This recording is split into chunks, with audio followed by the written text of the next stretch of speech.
One of the hottest questions that my clients and everyone I talk to in the industry is what techniques are going to be helping for successfully selling construction jobs regardless of the price. Yeah, so this is really like a loaded question I because there's a know it's lot a that big goes one. into it. But I'll say this. So most people don't think about this. Really, really good, strong marketing makes your sales easier.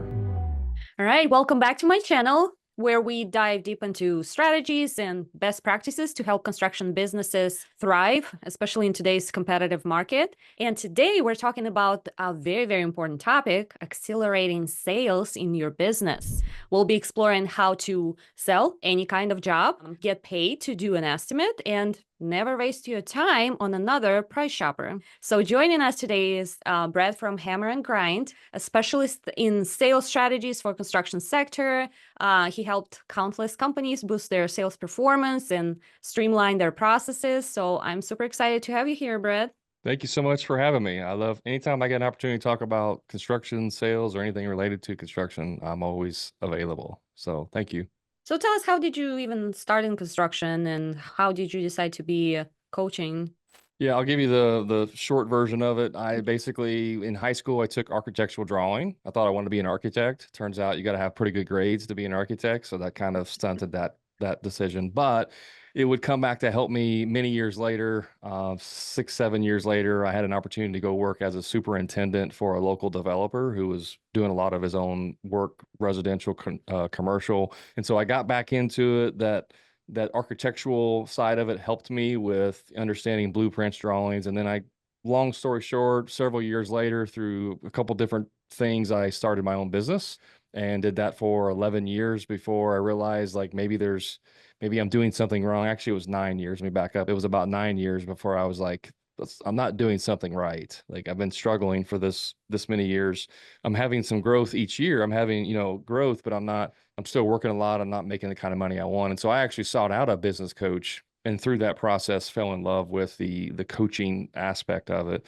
And I guess I always thought like back in my head, when I'm 65 years old, I'll be a consultant or something like that, just kind of a retirement gig. But then I kind of had the opportunity through a series of events that it just worked out to where I could do my coaching full time. And so I transitioned about 3 years ago to doing coaching full time and here we are.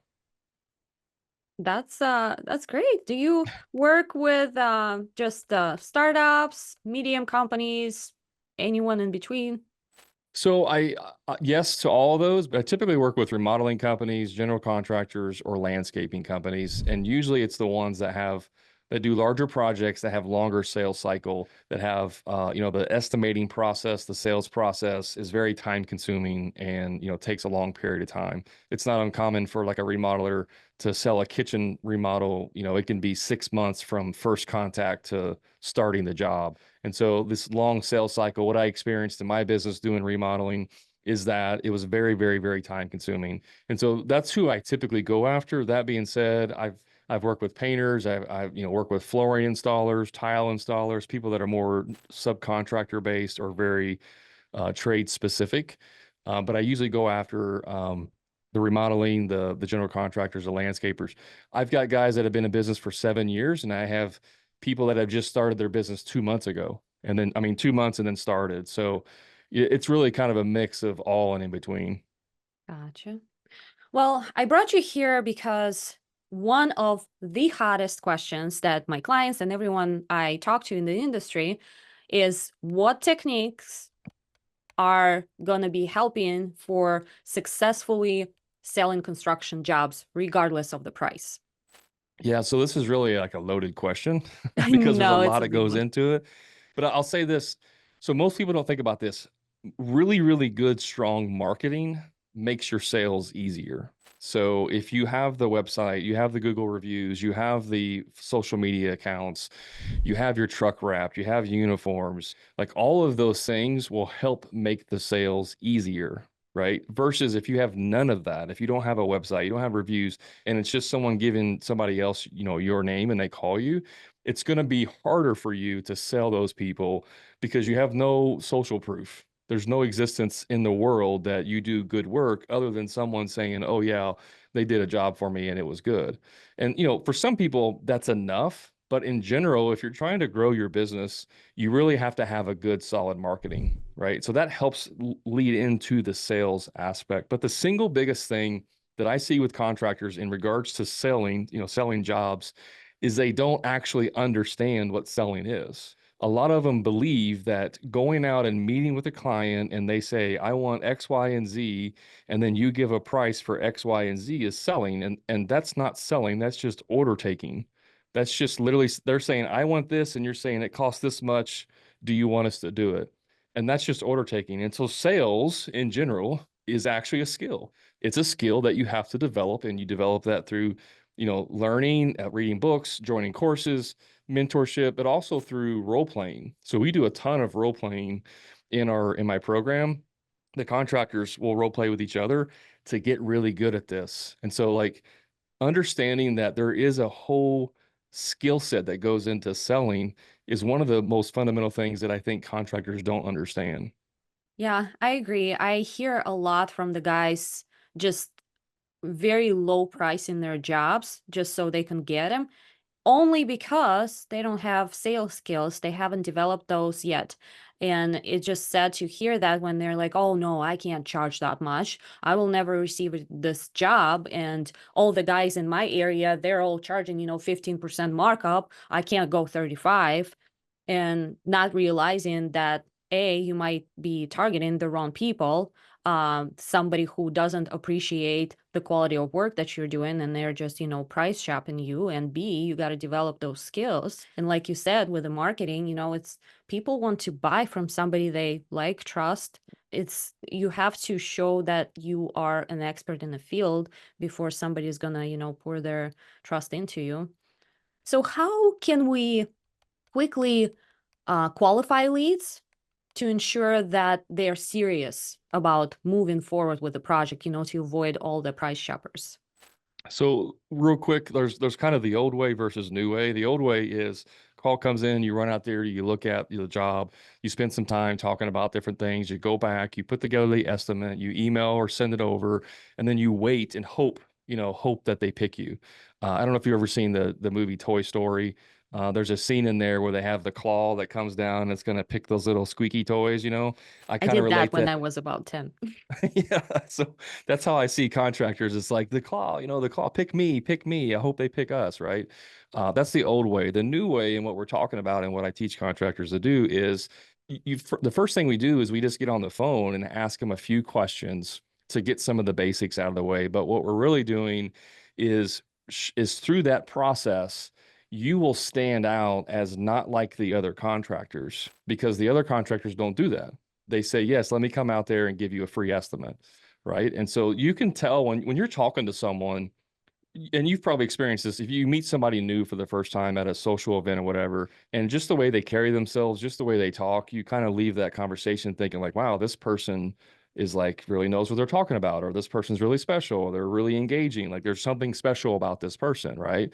That's what we're doing with our clients, because the backdrop, which is the let me run out there and give you a free estimate, which provides really no value in that instance. We're doing this over the phone and we're having a conversation and we're really getting to know them and we're connecting with them on an emotional level. Everybody loves to buy things. People love buying things. They don't like to be sold to, right? And so when we're talking to them and we're asking them questions like, how long you been thinking about doing this project? And, who else is excited about this project? And we're finding out things about them, and we're making it about them and not about us. It changes. You have that difference. Like, man, there's something different about this contractor. They seem very professional. They seem very interested in our project. And that's where you can pre-qualify people over the phone before you ever go out there. And that's kind of the secret part of this. Yeah, I like that. And speaking of going out there, I've managed many unpaid estimates that ultimately didn't convert into jobs and led to huge overhead costs. So I was wondering, what can the guys do to shift from providing those free estimates to getting compensated for the time and the expertise that they're putting into it? Yeah, it's really hard to do in a short period. I mean, this is exactly what my whole entire coaching program does is teach contractors how to do this, but I'll try to summarize it. So the biggest misconception is like we're just charging for an estimate. Like someone calls and says, "Hey, can you come out and give me an estimate on a bathroom remodel?" And we're just saying, "Yeah, it's going to be $100." Right? Like that's not what we're doing. Most people that I know would be like, "Oh, okay, I'll call you back later." They're not going to do that. But if we have a conversation where we're connecting and the timeline's good, and we've even talked about budget on the phone, we've talked about pricing, we've gotten all of the main questions and concerns and expectations have been talked about on this phone call. Really, the only thing left to do is go out to the job and just verify everything that we talked about and make sure that we're within that budget that we kind of gave them. So we're giving them a ballpark over the phone of what their project's going to be. And the ballparks are supposed to be pretty wide. And so it can be, let's go back to the bathroom remodel. It could be $60,000 on the high end or 20,000 on the low end, right? $40,000 spread. But really all we're trying to do is get their budget out. And if they say, "Oh, $20,000, that's crazy. We thought we could do it for 10,000." Well, right there, I just eliminated them as a customer, right? So the investment, the ballpark part of it is what gets rid of most of the tire kickers, the people that have unrealistic pricing, what they think they can do this for. But the second part of actually getting paid is when you've done the pre-qualification process, which is a whole process. The next part is like we're actually moving forward to the next process in the sale. Like they're already 95% sold. So really it's just a matter of, well, if you'd like to move forward with us, we'd love to come out there and do an on-site consultation. I can bring samples. We'll get some measurements, make sure everything is going to fit within what we talked about. And for that, we do have a small investment of $250 or whatever it is. I have some clients that charge $5,000. Just depends on the scope of the project. But it's not like it's an unqualified lead and we're going to charge them to go out there. This is a very qualified lead that we've qualified through the sales process. And now the next step is to charge for our time to go out there. I like that strategy. It really kind of gets the wrong people out of the way before you spend much time or money on it. I've also seen the impact of underpricing on the margins in the books and overall profitability. So I was wondering what strategies can be used to kind of help handle those price objections without resorting to price cuts that would hurt that bottom line. Well, the first thing is you mentioned earlier about like 15 or 25% markup. You and your listeners may be shocked that I teach my clients to do 100% markup. My guys are getting 50% gross profit on any job they do, no matter the size. I had the one client I told you that joined 2 months after he started his business. He sold a $92,000 project at a 50% gross profit. So he's going to get a $46,000 gross profit on that job if he hits his numbers, right? For someone who's been in business for 2 months, that is a game changer for them, right? So charging more, and right now some of your listeners or watchers may be like, there's no way, Brad, I'm going to be able to charge that much, right? There's too many people. A lot of people. I hear this every day, like literally every day. It's not true. That's the mindset part of it. You've been fed a bunch of lies and you believe them, and it's simply not true. There are people all across North America and the world for that matter who are getting at least a 50% gross profit. They're charging that much. But the difference is they have a professional image. They have a professional sales process. Everything about them oozes out of their body confidence and professionalism. If you don't have the confidence to charge that much, you will not be able to charge that much. If you don't think your clients are willing to pay that much and you can't sell that, then they're not going to, right? So there's that aspect. The other aspect is, yes, you do have to have the right clients. You have to target the right clients. If someone calls you and your phone rings, it's not your job to sell them a job, right? It's not your job to sell them. It's your job to figure out if they're a good client. And if they are a good client, then we can sell them. See, I always say this, a lot of guys are trying to find a price that their clients are willing to pay. But in reality, you need to find clients who are willing to pay your price. And so what happens is your sales closing rate may go down. Some of these guys I know watching this, they may tell you they have a 90% closing rate. Well, one, they're too cheap, right? And two, maybe there isn't enough competition, or maybe they're in a very niche thing where they're the only one that does it. But most of the time, they're just the cheapest, but they do good work. Who wouldn't want to get good work for the cheapest price? But the reality of it is that when you start charging what you're supposed to, our average closing rate for my clients is 20%. It's 20%. So that means you're only closing 2 out of 10 leads, right? Which means you need more leads. So you have to have a good marketing plan in place. You have to get in front of the right people. And then once you get in front of the right people, you have to have the right optics, the right marketing, and then you have to have the right sales process. If you do all of those things, it will be very easy to close people at a much higher profit margin. And here's the beauty of it all. When you increase your profit margins that much, you actually can slow down. You don't have to do as much work. You can actually do fewer jobs and make more money per year, which means you don't have 6 projects going on at one time that you're trying to manage and run around like a chicken with your head cut off. You could just go down to maybe 3 projects, which is a lot more manageable, and still make more money. So that's the beauty of it, is when you charge more, everything can slow down in your business. So on that, the biggest, every time I say that, the biggest comment that I get is, how can I charge $1 million for a $500,000 house, right? The house that will cost 500,000 to build. You want to tell me I'm supposed to be charging $1 million for it? Exactly. How They'll do you tell you do it's it? impossible. Well, how do you do it? You just change the number on your estimate. That's how you do it. Yes, that's very tempting for sure. Well, so I'm being a little funny there, but I mean, obviously, if you're doing like a spec home, that's going to be a different situation because the banks aren't going to lend you the money on a house that's only going to appraise at, let's say, $700,000. If you have, depending on your markup, they're not going to give you the money to charge $1 million for a $700,000 house, right? So if you're talking specifically about home builders, this is where you have to get more into custom home building, where you're only working for people who are not going to be going to the bank and getting loans, right? They're going Yeah, to be paying for it. a lot of builders on my end really stress out about adding 100% markup, even on the custom builds. They just can't see how they can charge $500,000 for a markup only.